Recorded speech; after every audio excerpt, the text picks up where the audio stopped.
Asia में फिर जंग की दस्तक। थाईलैंड कंबोडिया सीमा पर एयर स्ट्राइक, F-16 उड़ाने, धमाकों की गूंज। और सवाल, क्या ट्रंप का सीजफायर बिखर गया है?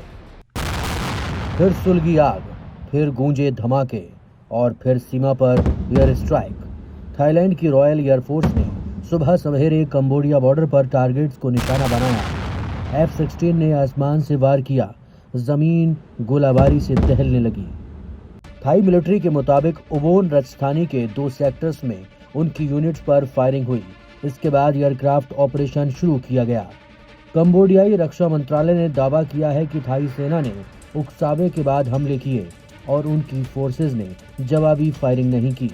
जो हुआ है उससे तनाव कम नहीं हुआ है, जो हमारी राष्ट्रीय सुरक्षा के लिए खतरा था, जो पहले कम होता दिख रहा था, क्योंकि तनाव कम नहीं हुआ है, इसलिए हम इससे आगे कुछ भी जारी नहीं रख सकते। शनिवार और रविवार से ही दोनों देशों के बीच टकराव की खबरें आ रही थीं। थाईलैंड की सेना का दावा है कि कंबोडिया ने भारी हथियार सीमा पर पहुंचा दिए थे और लड़ाकू यूनिट्स को बॉर्डर पर तैनात कर दिया था।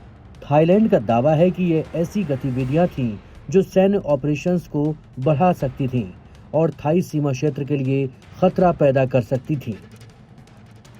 ये हमला ऐसे समय में हुआ है जब कुछ महीने पहले ही दोनों देशों के बीच अमेरिका के राष्ट्रपति डोनाल्ड ट्रंप की मौजूदगी में शांति समझौता हुआ था। उस वक्त 5 दिन चली लड़ाई में 30 से ज्यादा लोग मारे गए थे, जबकि हजारों लोगों को घर छोड़ना पड़ा था और इस शांति समझौते का क्रेडिट भी ट्रंप ने लिया था। मैंने दोनों देशों के प्रधानमंत्रियों को फोन किया और मैंने कहा कि जब तक आप युद्ध खत्म नहीं करते, हम कोई ट्रेड डील नहीं करेंगे। बहुत से लोग मारे गए हैं, आप जानते हैं।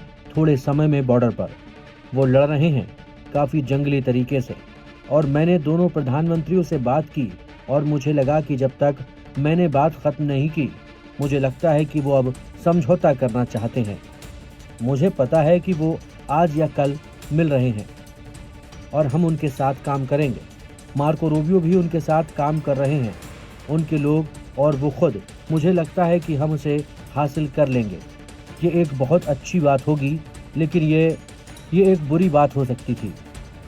कंबोडिया ने थाईलैंड के आरोपों को झूठा बताया है। उसका कहना है कि उसने कोई भी हमला नहीं किया और वो सभी मुद्दों को शांतिपूर्ण तरीके से सुलझाना चाहता है। लेकिन थाई सेना कई दिनों से उकसाने वाली हरकतें कर रही है। इस लड़ाई की वजह से बॉर्डर के पास रहने वाले थाईलैंड के बहुत से लोग अपने घर छोड़ने पर मजबूर हो गए हैं। थाई सरकार का कहना है कि उसने लगभग 70% नागरिकों को सुरक्षित जगहों पर पहुंचा दिया है। इस दौरान एक नागरिक की मौत भी हुई, लेकिन सरकार का कहना है कि उसकी मौत बीमारी की वजह से हुई है।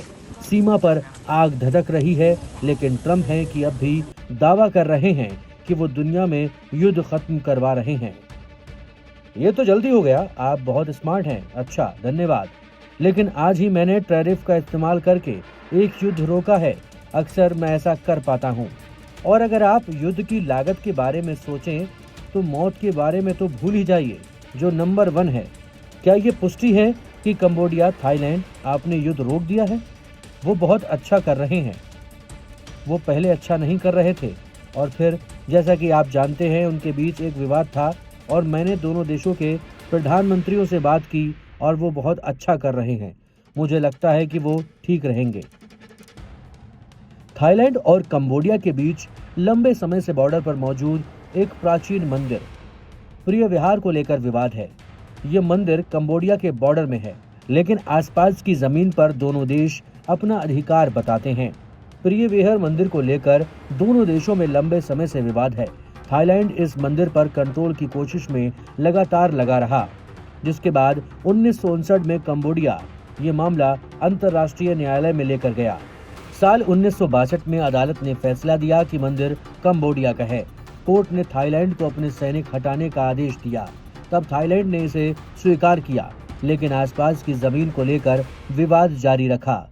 2008 में यह विवाद तब और बढ़ गया जब इस मंदिर को यूनेस्को ने वर्ल्ड हेरिटेज साइट में शामिल कर लिया। मंदिर को मान्यता मिलने के बाद दोनों देशों की सेनाओं में फिर झड़पें शुरू हो गईं और 2011 में तो हालात इतने बिगड़ गए कि हजारों लोग अपने घर छोड़ने पर मजबूर हो गए। साल 2013 में कोर्ट ने अपने पुराने फैसले को साफ करते हुए कहा कि मंदिर ही नहीं, उसके आसपास का क्षेत्र भी कंबोडिया का है। साथ ही थाईलैंड को अपनी सेना वहां से पूरी तरह हटाने को कहा। हालांकि सीमा का मुद्दा अब तक पूरी तरह से हल नहीं हो पाया है। मैं थाई पक्ष से जोर देकर कहता हूं कि वो उन इलाकों में न जाएं जहां बहुत ज्यादा माइन हैं और जो कंबोडिया के इलाके में हैं। अगर वो ऐसे इलाके में जाएंगे तो वो जरूर खतरे में पड़ जाएंगे। हम भविष्य में इन इलाकों से माइन हटाने की योजना बना रहे हैं, जब दोनों देश कंबोडिया और थाईलैंड साफ सीमाओं पर सहमत हो जाएंगे। थाईलैंड और कंबोडिया के बीच 817 किलोमीटर लंबी जमीनी सीमा को लेकर 100 साल से विवाद चल रहा है। इस सीमा के कुछ हिस्सों पर संप्रभुता को लेकर विवाद है। 1907 में फ्रांस ने कंबोडिया पर शासन करते समय पहली बार इस सीमा का नक्शा तैयार किया था। इसके बाद कई बार तनाव भड़क चुका है। 2011 में एक हफ्ते तक तोपों की लड़ाई चली। दोनों देशों की सेनाओं के बीच 28 मई को एमरॉल्ड ट्रायंगल पर भिड़ंत हुई थी, जिसमें एक कंबोडियाई सैनिक की मौत हो गई थी। ये वो जगह है जहां थाईलैंड, कंबोडिया और लाओस की सीमाएं मिलती हैं। थाईलैंड और कंबोडिया दोनों ही इस इलाके पर दावा करते हैं। कंबोडियाई सेना के मुताबिक थाई सैनिकों ने सीमा के पास ता मोइन थॉम मंदिर की ओर बढ़त बनाई और उसके चारों ओर कटीले तार लगा दिए। इसके बाद थाई सैनिकों ने ड्रोन छोड़ा और हवाई फायरिंग की। वहीं थाई सेना के मुताबिक पहले कंबोडियाई सैनिकों ने संघर्ष शुरू किया। थाईलैंड ने बातचीत के जरिए तनाव कम करने की कोशिश की, लेकिन जब बात नहीं बनी तो गोलीबारी शुरू हो गई। मैंने दोनों देशों के प्रधानमंत्रियों को फोन किया और मैंने कहा कि जब तक आप युद्ध खत्म नहीं करते, हम कोई ट्रेड डील नहीं करेंगे। बहुत से लोग मारे गए हैं, आप जानते हैं। थोड़े समय में बॉर्डर पर वो लड़ रहे हैं, काफी जंगली तरीके से। और मैंने दोनों प्रधानमंत्रियों से बात की और मुझे लगा कि जब तक मैंने बात खत्म नहीं की, मुझे लगता है कि वो अब समझौता करना चाहते हैं। मुझे पता है कि वो आज या कल मिल रहे हैं और हम उनके साथ काम करेंगे। मार्को रूबियो भी उनके साथ काम कर रहे हैं, उनके लोग और वो खुद।